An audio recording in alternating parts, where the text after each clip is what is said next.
জয় রাধে, জয় শিবশম্ভু। আজ আমি আপনাদেরকে শিবপুরাণ থেকে বর্ণিত অজ্ঞাতবশত শিবরাত্রি ব্রত পালনের ফল সম্বন্ধে শোনাব।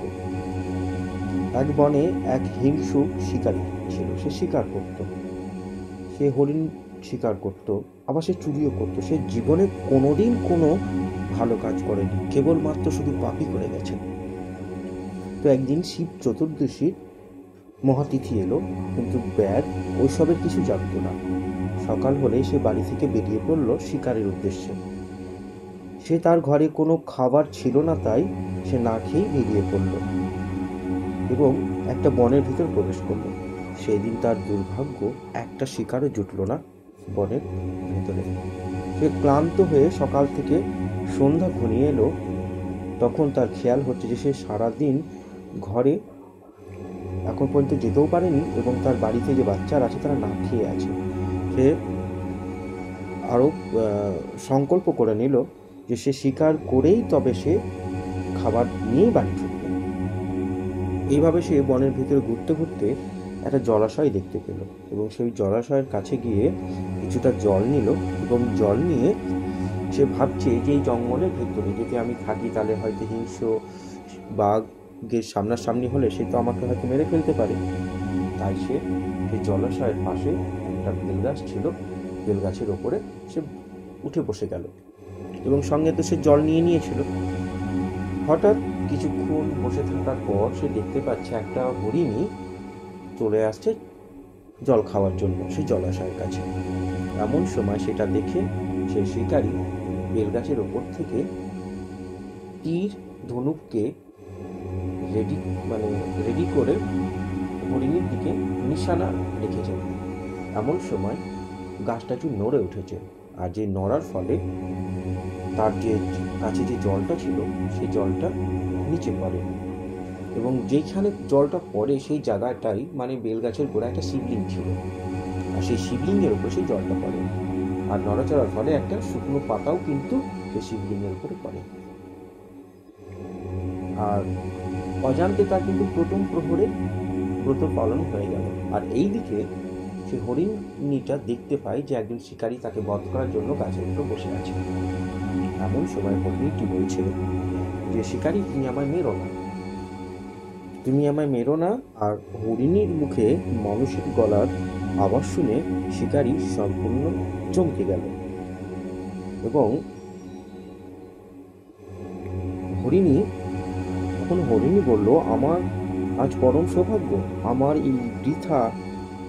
এই মাংস যদি কারো ক্ষুধা নিবারণ হয় তাহলে আমি ধন্য হব। ইহলোকে পর উপকারী যে পুণ্য কোনো লোক তা 100 বছরেও বলতে পারে না।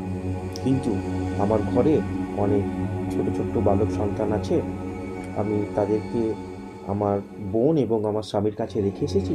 তো এখন আমাকে যেতে দাও, আমি ফিরে আসবো, তোমাকে কথা দিচ্ছি। শিকারী তখন বলছে, বিপদে পড়লে সবাই কথাই বলে। তখন হরিণী বলল, আমি সত্যি বলছি, আমি প্রতিজ্ঞা করছি, আমি যদি পুনর্বার এই স্থানে ফিরে না আসি তাহলে ব্রাহ্মণ বেদ বিক্রি করলে, ত্রিকালে সন্ধ্যা না করলে যে পাপ হয় সেই সব পাপ আমার হবে। স্বামীর আজ্ঞা লঙ্ঘন করলে স্ত্রীর যে পাপ হয়, আপন কর্ম লঙ্ঘন করলে যে পাপ হয়, সেই সব পাপে আমি লিপ্ত হব। এসব শুনে শিকারী বলল, ঠিক আছে, তুমি যাও, কিন্তু ফিরে এসো। তখন হরিণী মনের আনন্দে জল খেয়ে সেখান থেকে চলে গেল।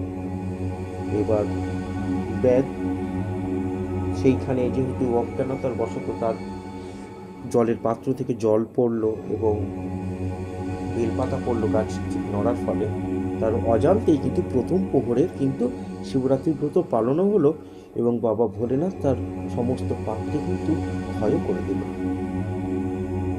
ঠিক ওই হরিণীটি যাওয়ার পরে কিছুক্ষণ পরেই তার বোন সেই স্থানে জল খাওয়ার জন্য এলো এবং সেই শিকারী সেই হরিণীটিকে দেখে মহানন্দে ধনুকে তীর দেগে নিশানা করে বসে আছেন মারবে বলে। কিন্তু সেই হরিণটি দেখতে পেয়ে শিকারীটিকে বলছেন যে, তুমি গাছের উপরে কি করছো? এবং সে উত্তর দিল, এর আগের হরিণীকে যা বলেছে সেম একই উত্তর দিল যে আমার বাড়িতে সন্তানটা ক্ষুধার্ত, আমি শিকার করতে এসেছি, তোমাদেরকে শিকার করে নিয়ে গিয়ে আমার সন্তানদের ক্ষুধা নিবারণ করব। এমন সময় সে আবার গাছটা নড়ে ওঠে এবং যার ফলে বেলপাতা নিচে পড়ে এবং তার জলও নিচে পড়ে এবং দ্বিতীয় প্রহরের তার পুজো সম্পন্ন হলো। এবং সেই হরিণীটি আগের হরিণীর মতন বলল যে আমাকে যেতে দাও, কিন্তু সেই শিকারী বলল না, এর আগের এক হরিণী এসেছিল এবং সে বলেছিল ফিরে আসবো, কিন্তু সে আসেনি, তাকে আমি ছেড়েছি, তোমায় ছাড়বো না। তখন দ্বিতীয় হরিণীটি বলল যে না, তুমি আমাকে ছাড়ো, আমি যাব, আবার ফিরে আসবো। তো বলছে যে সত্যিই ফিরে আসবো, আমি প্রতিজ্ঞাবদ্ধ হচ্ছি যে যে পুরুষ পতিব্রতা স্ত্রীকে ছেড়ে অন্য স্ত্রীতে আসক্ত হয় সেই পাপ আমায় ধরবে যদি আমি না আসি। বেদবিহিত ধর্মত্যাগে যে পাপ হয় সে পাপে আমি লিপ্ত হব। বিষ্ণু ভক্ত হয়ে শিব নিন্দা করলে যে পাপ হয় সেই পাপ আমায় ধরবে।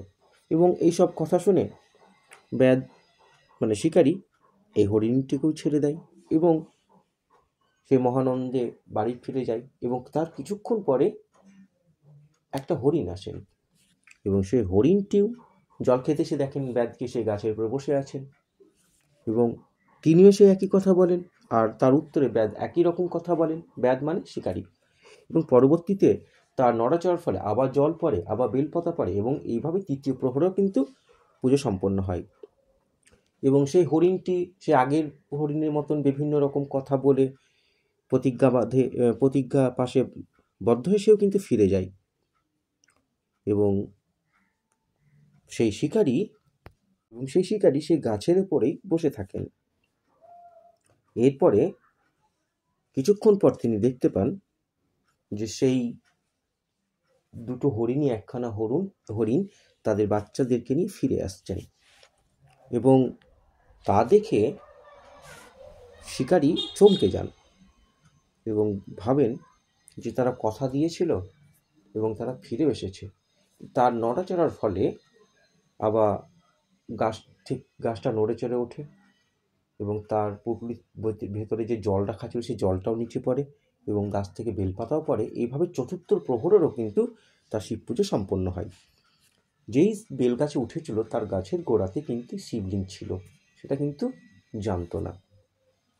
পরবর্তীতে সে গাছ থেকে নেমে আসেন এবং সে 4 বার জল অভিষেক করেছে অজান্তে, তার ফলে তার দিব্য জ্ঞান লাভ হয়।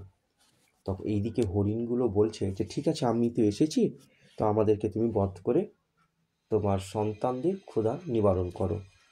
আর এদিকে শিকারী দিব্য জ্ঞান লাভ হওয়ার ফলে সে তখন বলল না, আমি তোমাদেরকে মারব না, তোমরা নিজের নিজের গৃহে ফিরে যাও।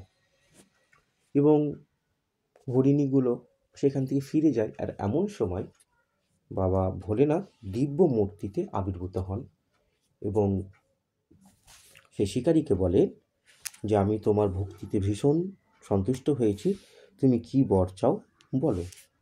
তখন ব্যাদ বলল যে প্রভু, আমার কিচ্ছু চাই না, আপনার দর্শন পেয়ে আমি ধন্য, এ বলে প্রণাম করলো।